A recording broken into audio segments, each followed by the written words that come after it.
как вернуть любимых. Очень прошу вас, ответьте, пожалуйста, как вернуть любимого мужчину. Если он ушел сам, то его уже вряд ли можно вернуть. Точнее, вы не сможете его вернуть усилиями внутреннего намерения, то есть предпринимая какие-то действия, направленные на его возвращение. К таким действиям относятся любые попытки непосредственно повлиять на этого человека.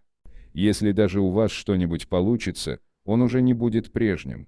Вернуть его можно только внешним намерением. Внутренним намерением вы пытаетесь непосредственно воздействовать на мир, добиваясь своих целей. Внешнее намерение работает так, что мир сам идет к вам навстречу. Вкратце я могу объяснить механизм работы внешнего намерения следующим образом. Партнеры в своих отношениях руководствуются внутренним намерением, то есть хотят что-то друг от друга получить. Если один из партнеров этого не получает, он разрывает отношения. Каждый человек стремится получить удовлетворение в отношениях по-своему. Это может быть потребность в любви, сексе, уважении, признании достоинств, взаимопонимании, общении, бегстве от одиночества, развлечении и так далее. Существует ли нечто общее, объединяющее такие разные личные устремления? Этим общим всегда были и остаются защита и подтверждение собственной значимости. Чем бы человек ни руководствовался в своих действиях, любые его мотивы так или иначе связаны с чувством собственной значимости. Так человек устроен. Внутреннее намерение в отношениях людей всегда направлено на защиту и подтверждение собственной значимости в той или иной форме. На что направлено внутреннее намерение вашего возлюбленного? На поиск партнера, от которого он получит удовлетворение собственной значимости. А ваше внутреннее намерение на что направлено? Вернуть возлюбленного и тем самым, во-первых, восстановить свою значимость, а во-вторых, возобновить отношения, в которых получали какое-то удовлетворение. Теперь подумайте, сможете ли вы удовлетворить устремления партнера, если будете руководствоваться только своим внутренним намерением. Для того, чтобы вернуть вашего возлюбленного, необходимо дать ему то, на что направлено его внутреннее намерение. Не стоит его осуждать, если он хочет от вас получить удовлетворение собственной значимости в той или иной форме. Ведь вы и сами тоже хотите от него что-то получить. Как известно, первый принцип Фрейлинга гласит: откажитесь от намерения получить, замените его намерением дать, и вы получите то, от чего отказались. Откажитесь от своего внутреннего намерения, куда бы оно ни было направлено. Определите, на что направлено намерение вашего партнера. Обратите свое устремление на то, чтобы удовлетворить его намерение. Как только ваши действия переориентируются на удовлетворение потребностей партнера, ваше внутреннее намерение превратится во внешнее. В результате вам удастся не только осчастливить партнера, но и получить от него все, что сами хотите, причем в избытке. Если сможете отказаться от намерения получить, заменив его намерением дать, вы все непременно получите то, от чего отказались. Этот принцип работает настолько эффектно, что создается ощущение того, что здесь как будто задействована какая-то волшебная сила. Но вот это как раз и есть настоящая магия. И никаких заговоров и приворотных зелий не требуется, но вообще-то вернуть утраченное, как и дважды войти в одну реку, очень трудно. Лучше стараться придерживаться принципов Фрейлинга еще до того, как отношения начнут портиться. В любом случае, прежде чем что-либо предпринимать, я бы на вашем месте хорошенько подумал, действительно ли вы хотите его вернуть, или же это горит неодолимое желание восстановить свою утраченную, брошенную им, значимость. Если чувствуете, что вами пренебрегают, это очень больно. Я знаю. Но даже если бы мне были известны все обстоятельства, я бы не смог посоветовать ничего конкретного. В моих силах лишь дать инструмент, а как его использовать, должны решать вы сами. Не забывайте, что слой вашего мира – это ваше зеркало. Если предпочитаете страдать, значит так оно для вас и будет. Если же вы в данный момент воспользуетесь принципом координации намерения и будете расценивать сложившиеся обстоятельства как исключительно благоприятные, значит будет именно так. Может быть разрыв с возлюбленным избавляет вас от неведомых проблем. А вам кажется, что все идет плохо. Скажите себе, что все идет как надо, ведь вы сами должны решать, радоваться или страдать. Я бы на вашем месте радовался, прыгал и хлопал в ладоши.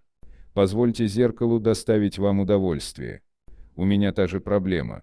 От меня уходит любимая женщина-жена, 3 года встречались, 4 года были женаты. Основная причина разрыва – финансовая нестабильность с моей стороны. Во многих вопросах я слишком мягкий человек, несмелый, излишне осторожный. Моя жена считает, что при моем опыте и знаниях мне нужно открывать свою фирму. Тяжело при моем мягком характере лезть наверх, пробиваться в карьере. И потом, карьера – это не в духе креативщика. Во многом я согласен с женой. В большинстве вопросов я излишне обстоятельно ищу дополнительную информацию, пытаюсь заработать дополнительный опыт. В основном вся моя карьера так построена, что в одном месте я больше чем год-два не задерживаюсь. Что дает мне опыт и знания в бизнесе. Большой плюс моего характера – это отзывчивость. Это же и мой минус, который мешает мне делать карьеру. Жене нужна стабильность, надежность, дети. Мои внутренние мотивы тоже на это направлены. Но не в ракурсе карьеры, а по принципу разработать систему, бизнес-схему, которая будет приносить прибыль. Для этого и нужны опыт и знания, которые для меня всегда были одним из высших приоритетов. 3 месяца назад мы с женой развелись. Довольно мягко. Жена сейчас снимает отдельную квартиру, зарплата позволяет. Ищет себя. Но наши отношения все холодней. Уже нет желания со мной общаться. Как мне вернуть любимую? Конкретный рецепт решения ваших проблем я дать не могу. Я берусь это делать только в случае, если ситуация вырисовывается совершенно ясно. Но даже в этом случае мое мнение является субъективным, а потому может быть ошибочным. Если ответ мне неизвестен, я обращаюсь к своей интуиции. Если интуиция мне ничего не подсказывает, я могу порекомендовать воспользоваться одним из принципов трансерфинга, поскольку знаю, что это никак не навредит. В этом случае мой интуитивный ответ совпадает с принципом, согласно которому вам следует неуклонно следовать голосу своего сердца. Другие говорят, что успех – это карьера, стабильность, высокая зарплата. Эти вещи нельзя относить к цели. Разве стезя человека заключается в продвижении по карьерной лестнице? Карьера, стабильность, высокая зарплата являются в действительности не целями, а сопутствующими атрибутами. Ваша цель – это то, что превратит жизнь в праздник. Подменяя цель атрибутом, вы ничего не достигнете. Атрибуты приходят сами в результате достижения цели. Например, став уникальным классным специалистом, вы получаете все блага. Поэтому стремиться нужно к цели, а не к выгодам, которые она приносит. Казалось бы, факт очевиден. Все это понимают. Но парадокс состоит в том, что он лишь мелькает короткой вспышкой в сознании людей, а потом затмевается блеском атрибутов. Люди устремляются к атрибутам, как мотыльки к лампочке, но так ничего и не добиваются. Как же они могут добиться успеха, если устремляются не к цели, а к ее атрибутам? Отсюда миф о том, что высокое благосостояние – это удел избранных. Общественное мнение навязывает вам свои стереотипы. Но это мнение базируется на видимых конечных результатах. Успех приходит в процессе движения к цели. Конечные результаты всегда на виду, а процесс движения к цели остается в тени. В итоге складывается стереотип: добивайся карьеры и денег, другими словами, лети к лампочке. Все видят только блеск уже взошедших звезд. Но мало кто обращает внимание на путь, проделанный ими к вершинам успеха. Все звезды прошли через густой лес неудач. Удача улыбается рано или поздно только тем, кто убежден в том, что идет своей стезей. Нужно только неуклонно двигаться к своей цели и помнить, что бы ни происходило, течение вариантов направлено туда, куда надо. Никому не дано знать, когда и каким образом цель будет достигнута.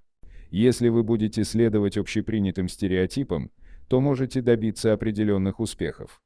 Но успехи эти будут средненькими, и дадутся они вам с большим трудом. Для того, чтобы достичь поистине грандиозного успеха, Необходимо определить свою цель и двигаться к ней неуклонно, не слушая никого. Можно принимать к сведению то, что советуют другие, но окончательное решение нужно принимать своим сердцем. Только так вы перестанете биться, как мотылек о лампочку. Правильное решение рождается в единстве души и разума. Однозначным критерием неправильного решения может быть состояние душевного дискомфорта. Если вы приняли решение и при этом испытываете хоть малейшие тягостные ощущения, похожие на чувство вынужденной необходимости, значит душа говорит вам «нет». Если же душевного дискомфорта в контексте принятого решения не испытываете, значит душа говорит «да» или «не знаю». В таком случае окончательное слово остается за вашим разумом. Если решение верное, душа поет, а разум удовлетворенно потирает руки. С другой стороны, если вы никак не можете определить свою цель, перестаньте мучить себя этим вопросом. Разве без цели жить невозможно? Если вам хочется просто жить, ни к чему не устремляясь, так почему бы и нет? В этом случае можно посоветовать лишь одно – нужно не плыть, а двигаться по течению. Другими словами, необходимо соблюдать принцип координации, тогда жизнь войдет в спокойное и комфортное русло. Ну а цель, скорее всего, даст о себе знать, когда вы прекратите судорожные попытки ее поиска. Что касается вопроса о том, как вернуть жену, здесь я ничего посоветовать не могу. По ключевой фразе «ищет себя». Но наши отношения все холодней. Уже нет желания со мной общаться, можно понять, что дело здесь вовсе не в финансовой стабильности. Если не любит, вернуть невозможно.